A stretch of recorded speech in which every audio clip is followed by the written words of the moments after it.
Hello everyone, my name is Hadha Afrisal, and here I would like to present our research finding for our paper entitled Trajectory Planning with Obstacle Avoidance of 3D DoF Robotic Arm for Test Tube Handling Systems. First thing first, I would like to introduce our research team and also co-authors for our paper.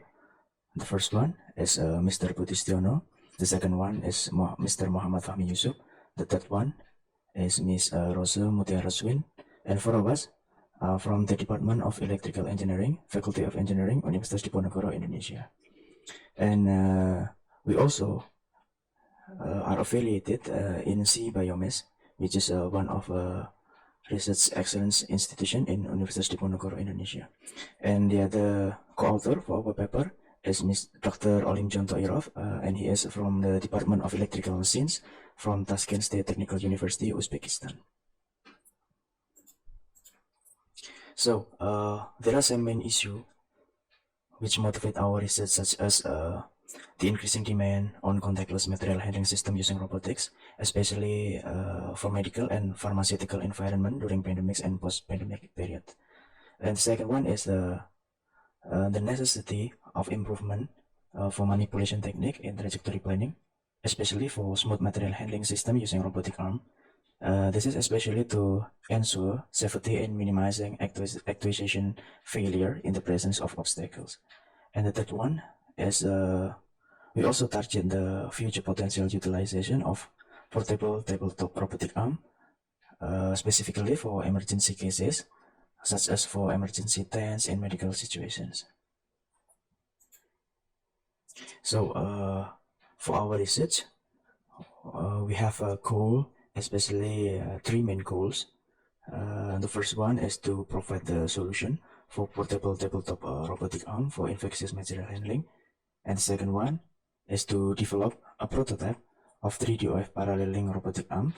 And the third one is to improve the manipulation technique, more specifically for trajectory planning with capability of obstacle avoidance.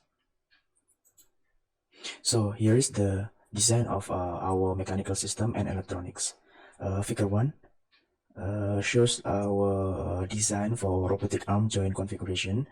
1A is the view from top, and the B is from side, and the C is the 3D view design of our prototype.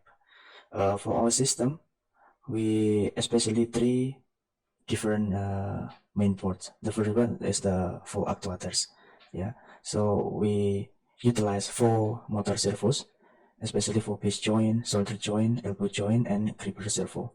And for the control port, we utilize the ARM port, which is STM32 F103, and we also have a built-in voltage regulator, especially to regulate the voltage from 12 volt to 5 volt and to 3.3 volt. And for the sensors and inputs, we utilize 2 distance sensors, one force sensor in the gripper, and also a safety button. So here is the geometry model for our kinematic and trajectory generation. Figure 3 shows the geometry model. It is a simple geometry model for robotic manipulator, and we utilize only 3 DOF or 3 degree of freedom for our robot.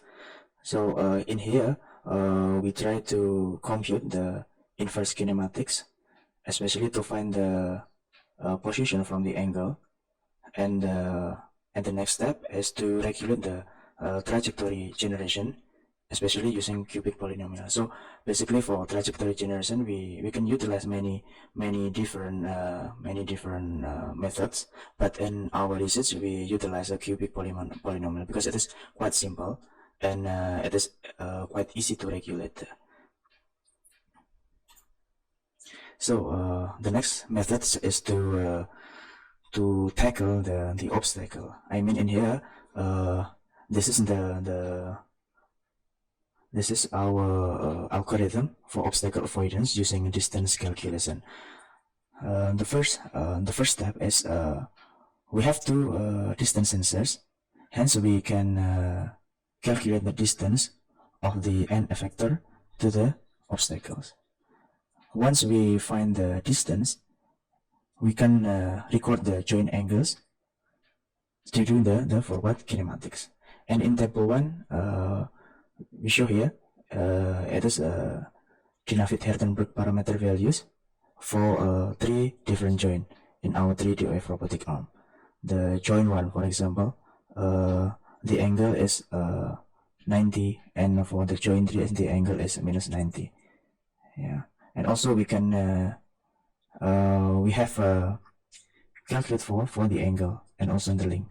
Yes.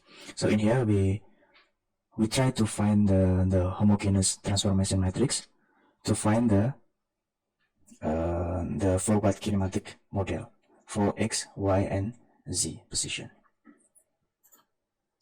So in here, here is our prototype and our setup for our experiment.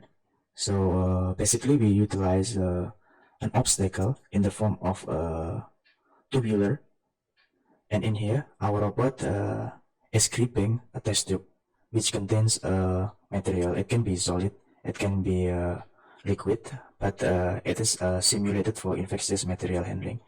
And also we develop a camera-based tracking systems to track the movement of our robotic arm, especially to visualize the trajectory generation after we find an obstacle. So for our experiment, we utilize some layover point, yeah, especially to test the smoothness of the movement of our robotic arm in here, which is from number 1 to number 9. Yeah, it is from initial point and also to return frame via some layover points. So here's the result of our test for positioning with kinematic controls. So basically what we want to show here is the comparison between the actual and the reference position for each axis. So in figure 6, we show here a comparison between actual and reference position of x-axis, and for figure 7 for y-axis, and figure 8 for z-axis. And in figure 9, we show the position error. The error is resulted from the difference of actual and reference position in its specified points that we try to track. Yeah. So in here we can show that the maximum error reach 0.5, yeah, 0.5 centimeters. So basically it is relatively small, so it's quite reliable for our systems. So here is the next experiment. We try to experiment with the trajectory planning in the presence of obstacle. So the first one is for the trajectory planning with obstacle presence in the positive x-axis. So basically it is the movement of in clockwise. Yeah, it is in clockwise. So basically we try from initial point to the final point. When the robot move regularly, yeah, normally, it will find the obstacle in some specific point, then it will do the methodology for distance calculation to avoid the obstacles in here. So in here we place the obstacle in coordinate point 20, 10, and 0. Yeah.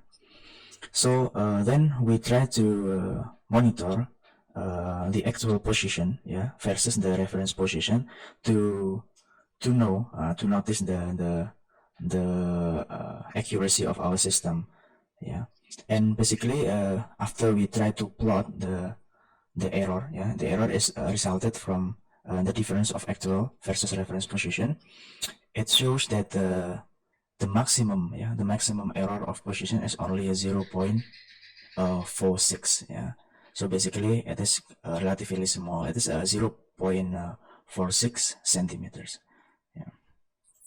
We also try to plot the position error, especially for the movement of our robot in negative x-axis, or we can say that it is a counterclockwise movement. Yeah. So after the robot move regularly and then find the obstacle, it can navigate along the obstacle by doing the distance calculations. In here, the robot shows a relatively small error position. It's only about a maximum of 0.55, so 55 centimeters. So it's basically relatively small compared to the working area of our robot. So here's the conclusion of our experiment. Yeah, the result of our experiment of trajectory planning with obstacle avoidance demonstrated that the average error values observed are relatively small, yeah, compared to the size of working area. So it is not more than 3%, yeah, from our working area. And in addition to that, our method has smooth generated trajectories, yeah, because smooth trajectories is really significant, yeah, very significant to ensure the safety to handle the infectious material. So the presented method has also performed a precise and accurate point-to-point movement either with or without obstacle. However, our experiment has a limitation, yeah, so it can be further developed in the future, especially to enhance our method of trajectory planning with obstacle avoidance for many obstacles or more than one obstacles. And it can be also an obstacle with unstructured objects, yeah. Our current method that we utilize is able to perform local sensing with a guidance from distance sensor. So maybe in the future we want to develop a more advanced technique, especially utilizing a global sensing method, so we can improve the ability of our robotic arm manipulation, uh, especially yeah for actuation in a dynamic environment with multiple and also unstructured objects. So here is our references that we utilize and now that we refer to our paper. There are 18 papers that we refer, and also this research is supported by the Department of Electrical Engineering, Faculty of Engineering, Universitas Diponegoro, and also the Research Excellence of C Biomass.